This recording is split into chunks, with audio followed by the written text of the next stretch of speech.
Alrighty, so the Chinese spy balloon has finally been shot down. I think over South Carolina is what I heard. So it made it all the way to the East Coast, and then they shot it down. Very strange situation. Something that I didn't mention yesterday, I think I might have touched upon, the fact that these sorts of balloons or even other vehicles surely have come across American skies for a very long time, and this one is far from the first. And I didn't understand why they were making a big deal out of this one, why the Pentagon immediately, announced it and all this. And what I was leaving out was the Open Skies Treaty. I did not mention it by name yesterday.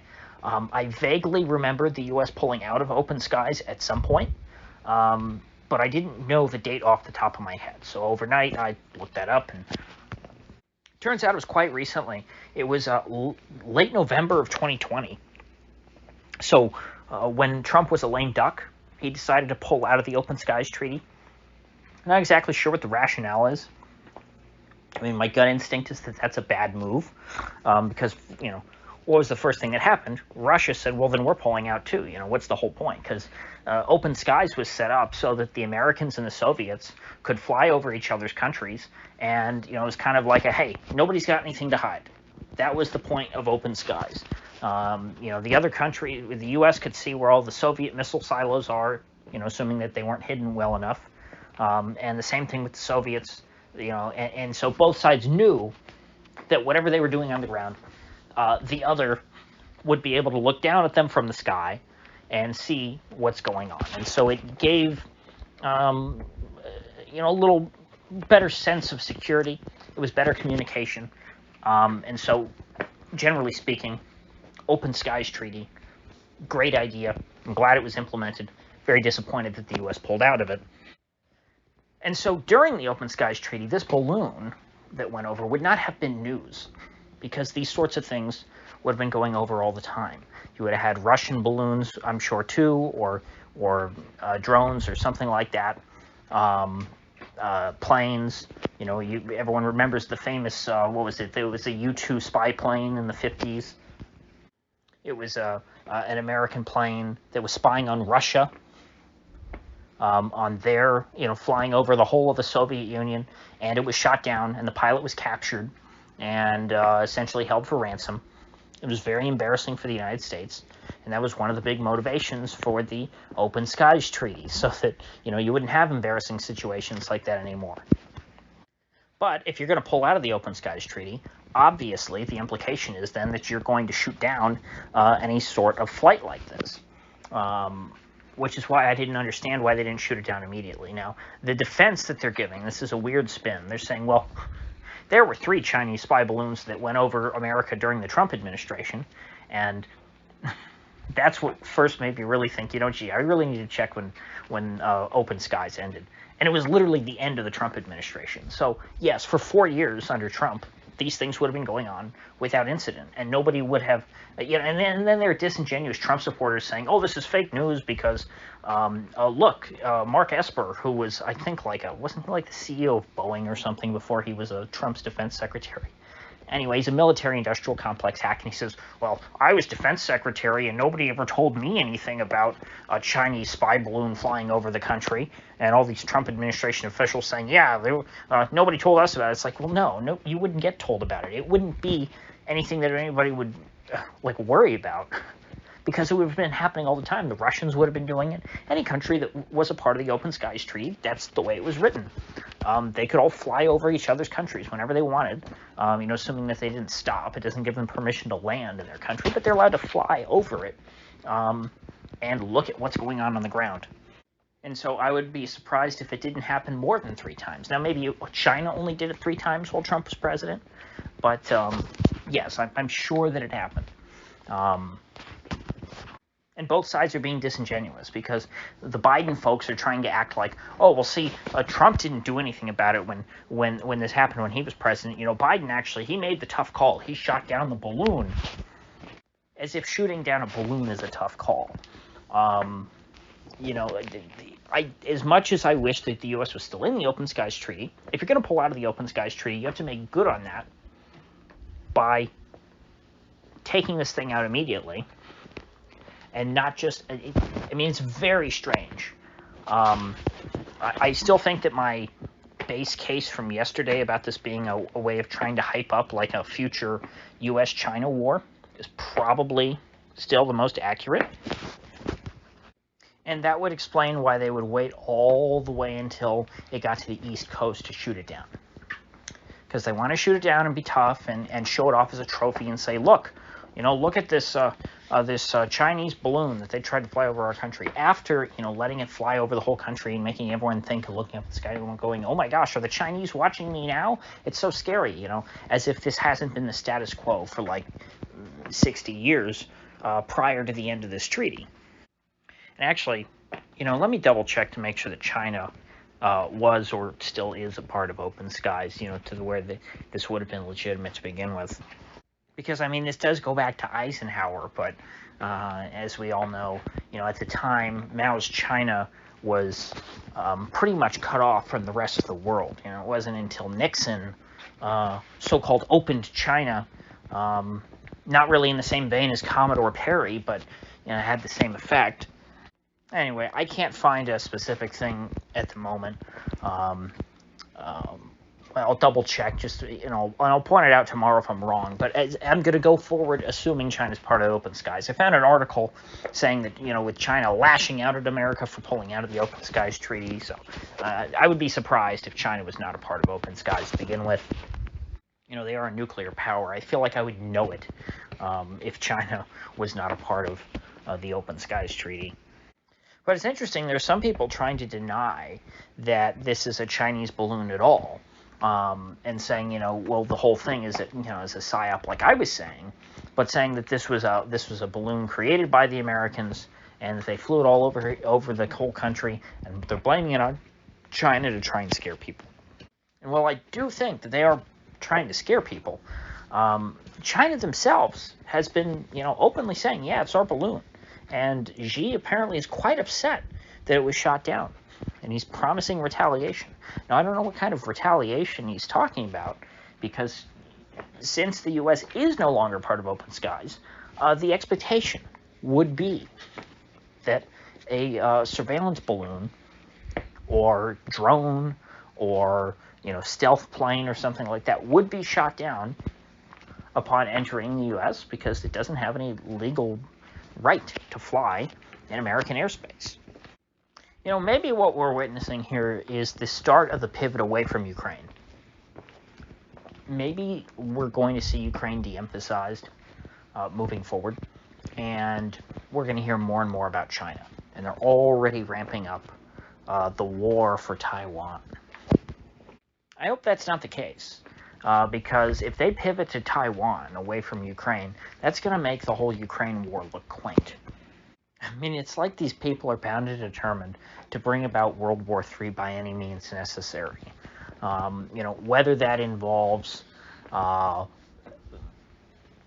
War III with Russia or World War III with China, they don't seem to really care. I mean, I think they would probably prefer it be Russia because they hate Russia more than China. But, if it's against China, I think there would be strong bipartisan support for that. Most of the Republicans would love World War III. I mean, it used to be that people who wanted to, engage in nuclear war were crazies, like Curtis LeMay. It used to be that America agreed, hey, Curtis LeMay is nuts. He also was a big proponent of the AR-15, though. So, I mean, I guess the people probably would defend him on those grounds. But considering, he was an Air Force guy, I think that the original, 1960s AR-15 was ideal, in an aviation context. Very light, very handy, more effective than an M1 carbine. It's really McNamara probably who deserves the blame for forcing it on the troops in the jungles of Vietnam. But then again, you also had the Joint Chiefs essentially conspire to sabotage the whole M16 project with faulty ammo, according to not Eugene Stoner. Who's the other guy? I can't remember the other designer who's still alive. He's the one who actually deserves more credit, I think, than Stoner. But anyway, I just got completely off topic on the wrong history. You know what? I mean, the people of today, the hawks of today, make John McCain and Lindsey Graham. Well, Lindsey Graham's still alive, so he has plenty of time to make himself worse. But John McCain's dead. He's never going to get any worse than he was when he was alive. John McCain just wanted to bomb Iran. I mean, if I had to pick between the two, go to war with China, go to war with Iran. Hey, you know what, Hawks? Have at it. Pentagon, sick the dogs on Iran. I don't care. Because, you know what? No matter how much Netanyahu whines and moans, Iran does not have nuclear weapons. So, going to war with Iran, it's gonna hurt Iran. It's gonna hurt the American troops. But for those of us here back at home, it's not really going to affect us. War with China, obviously, it would cut off almost every manufactured good since everything is made in China. So our economy would be destroyed overnight if the U.S. went to war with China. But also, the planet would be destroyed overnight if the U.S. went to war with China because, nuclear winter and all that. Isn't that funny? Just a few years ago on this channel, I was losing my mind, and I don't mean that to say I was the crazy one. I mean, I was rightfully losing my mind over the possibility that Trump's brinksmanship with Iran would lead to a U.S.-Iran war. And now I'm begging for the next administration, hey, you know what? Leave the Chinese alone. Here, take Iran. Go fight them instead. And now I'm begging for an Iran war because war with Russia or war with China is just, it's unthinkable. At least it used to be unthinkable. The problem is nothing's unthinkable to these people. They're idealists, and they think if they just will the destruction of China or Russia, they can just make it happen. They can just through their sheer willpower, they are going to change the world somehow for the better, even though reason would dictate that they're going to destroy the planet. And the argument that I hear from these people, from the neoliberal crowd, is, oh my God, China and Russia would never do that. That would be crazy. Crazy? You mean kind of like starting a war with a nuclear power? They're saying, oh my God, China and Russia, they would never use nukes. That's crazy. It's like, well, then what do they have them for? What's the point in having the nukes? Is it all bluff? You want to tell me that if China went to war with the U.S., that the U.S. would just never touch its nukes? As I said yesterday, the U.S. defends Taiwan. That will be seen as an act of aggression by China. There's no other way that could possibly go. China's made it clear, if they go to war with Taiwan, they do not view themselves as an aggressor. By the way, this is the same stance that the U.S. has taken in every single war. The U.S. has never called itself an aggressor. The U.S. thinks that every war that it's ever fought is a defensive war. The Vietnam War was not an invasion of Vietnam. It was a defense of South Vietnam. Same thing with Korea. It was not an American invasion of Korea. It was a defense of South Korea. The same thing with World War II. It was not, the U.S. conquest of the Japanese Empire. It was U.S. self-defense against Pearl Harbor, even though the conflict between the U.S. and Japan predates Pearl Harbor. The Iraq War, we were told at the time, was an act of self-defense justified by 9/11. People forget this too often. They sold the Iraq War on there was some connection between Saddam Hussein and Osama bin Laden. People get more upset about, hey, they said there were weapons of mass destruction. There were no weapons of mass destruction. The reason why people were worried about Saddam Hussein having weapons of mass destruction to begin with is because we were told that if he did, he would give them to Saddam Hussein, not Saddam Hussein. Saddam would give weapons of mass destruction to Osama bin Laden, i.e. nuclear weapons, And, 9/11 next time, instead of it being 2 planes, it would be 2 nukes going off in New York City or Washington, D.C. or Chicago or L.A. or something. That's what people were worried about. That, to me, is the worst lie. Whereas it doesn't matter if Saddam Hussein even had weapons of mass destruction.